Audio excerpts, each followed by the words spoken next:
Como citei no vídeo anterior, então os alimentos têm a sua toxicidade, mas é possível eliminar. Se o pouco que sobra vai lhe prejudicar, né, então nós podemos consultar um terapeuta, naturopata, ele vai indicar para você, tá? O melhor alimento que combina com o seu tipo sanguíneo. Aí você vai ter segurança naquilo que você está fazendo, tá? E todas essas informações são muito bem abalizadas por esses especialistas, tá? São comprovações laboratoriais e, por incrível que pareça, se uma hora dá um tempinho, vou fazer um vídeo sobre esse assunto. As observações são tão explícitas que mesmo em laboratório sendo feitas as pesquisas, é visto a olho nu, por exemplo, a lectina, alguns tipos de lectina, aglutinando, né, com o sangue. É visto a olho nu, tá? Então, para você ter uma ideia que não é necessário tantas pesquisas meticulosas para chegar a algumas conclusões. Eu sempre digo que a boa ciência é a observacional. Depois vem a parte científica, laboratorial, para comprovar. Mas a melhor de todas é a observacional. Ela já está aí há milhares de anos, certo? Mas assim, eu quero, dando continuidade a esse assunto sobre a toxicidade, o que acontece? Muitas pessoas, às vezes até bem informadas, mas que defendem algum segmento alimentar, muitas vezes elas começam a demonizar alguns alimentos. E mesmo alimentos sendo naturais, né? Às vezes para defender uma preferência. Às vezes porque tem uma estrutura em que ganha bem defendendo algum tipo de dieta e acaba demonizando alguns alimentos. Eu acho que as coisas não são por aí, tá? Eu sempre digo assim, o importante é ter alimentos. Grau de toxicidade, eles vão existir. É que existem algumas pessoas que elas começam a imaginar assim, olha, eu sou uma pessoa tão light, tudo que eu como é limpo, é verde, é puro.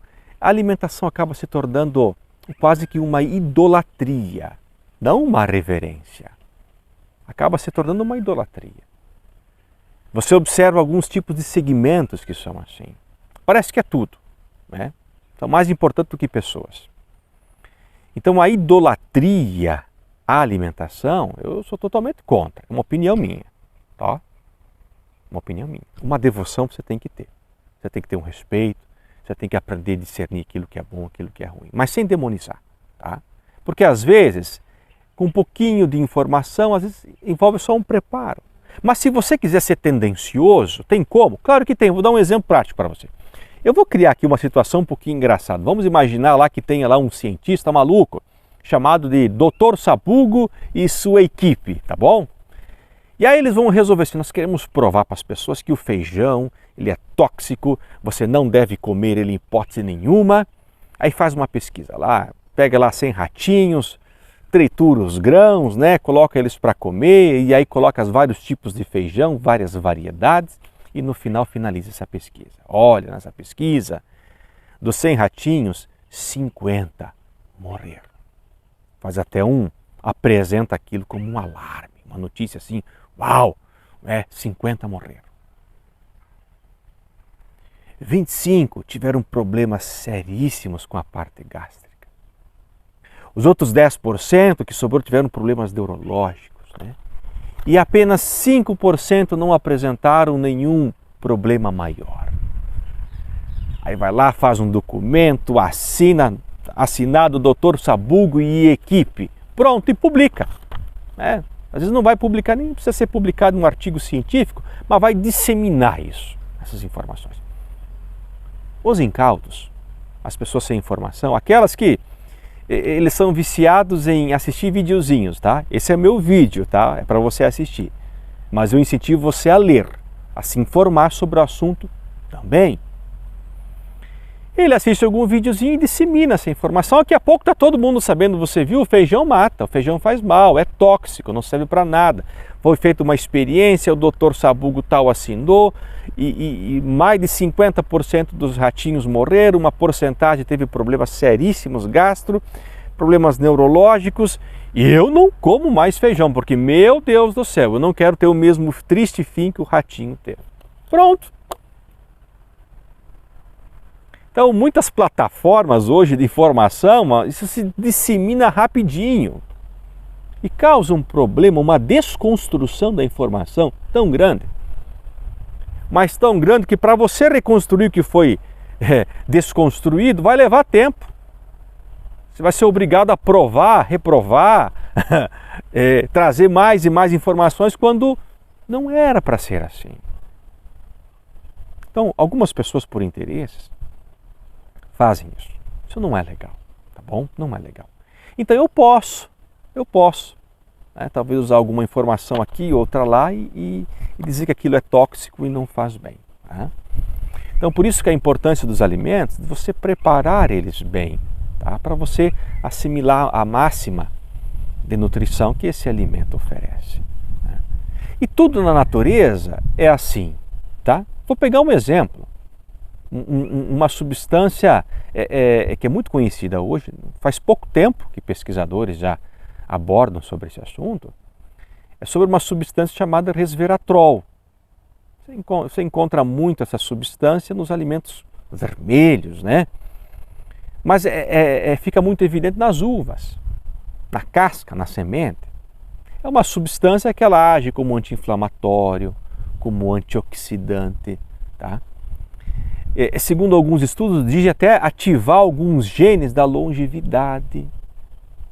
Por isso que se dizia que era bom tomar um vinho, tá? Porque o processo que aconteceu lá libera essa substância que é excelente para o organismo. Mas se você não quiser tomar o vinho, você pode mandar manipular também essa substância, que tem todos esses efeitos, tá? Benéficos para o organismo. Mas como que é produzido? Olha que interessante, é simples. No momento em que a videira, o cachinho de uva está em formação e alguns insetos ou alguns patógenos começam a atacar aqueles grãozinhos de uva, a planta tem que ter uma reação de proteção. E nessa reação de proteção, ela acaba produzindo essa substância, o resveratrol. Olha só, sob o ataque, ela precisa se proteger. Então, quando ela se protege, ela produz essa substância. Que aí o ser vivo, o ser humano vai se alimentar e vai ser benéfico para ela. Então, a natureza ela é sábia, funciona assim. Então, ela vai se proteger, vai produzir uma substância boa para você. Você viu que interessante? Então, a natureza é assim. Esses dias eu não sabia disso, fiquei sabendo faz pouco tempo. Por exemplo, você já viu semente de banana? Pé de banana? Eu nunca vi semente de pé, eu vejo a banana lá, mas aquilo não é semente, é o fruto. Onde é que está a semente? Não tem produção de semente. Mas se um pé de banana começar a passar por um processo de muita seca, ele não tem condições de ser irrigado, falta de chuvas, condições extremas climáticas, para perpetuação da espécie, então ela vai se obrigar a produzir sementes. Olha, que bonito! Para não deixar perder a espécie, vai produzir uma semente. Mas ela vai produzir a semente como? Em situações extremas. Então eu cito esses exemplos que na perpetuação da sua espécie, o que a natureza não faz? Ela faz milagres até mesmo para continuar. Para se proteger de algum efeito danoso de algum inseto ou de alguma substância patológica para a planta, ela produz substâncias que vai ser importantes para você. Então, por isso, quando você vai comprar uma uva hoje, produzida em cativeiro, toda bonitinha, não tem ferrugem. Olha, eles vão dizer, olha, essa uva está tão bonita que ela não sofreu nenhum ataque, mas nenhum ataque mesmo. Você sabia que ela não vai ter boas quantidades de resveratrol?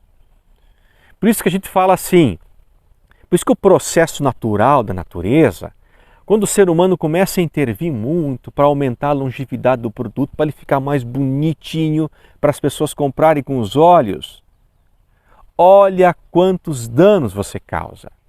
tanto para a planta, tanto quanto para aquele que vai se alimentar. Então o processo natural ele tem que ser, você intervir ele com processos sintéticos, em que o ser humano coloca a mão, acaba dando problema mais tarde. Né? Então assim funciona a natureza. E nós temos que aprender a conviver com ela dessa maneira. Tá? Então meios artificiais acabam atrapalhando tanta coisa, inclusive a parte nutricional. Mas esse vídeo eu comentei aqui que é assim que funciona a natureza. E nós temos um neocórtex, nós somos pessoas inteligentes, em que nós vamos saber preparar bem o alimento para ter a máxima da nutrição dele. Sem precisar ficar demonizando os alimentos, dizendo que aquele é ruim ou não. Vamos esclarecer melhor o assunto. Vamos dar as possibilidades de como você pode preparar para você ter. Né? E às vezes aquele alimento ele é cultural. Né? E vão demonizar ainda aquele alimento cultural. Por que não vamos demonizar os alimentos que já não são alimentos, os artificiais? Os industrializados que de fato fazem muito mal. Que o teu corpo ainda não faz leitura desses alimentos. Tudo que entra para o teu organismo se obriga a produzir anticorpos, porque aquilo ele não reconhece ainda. Tá?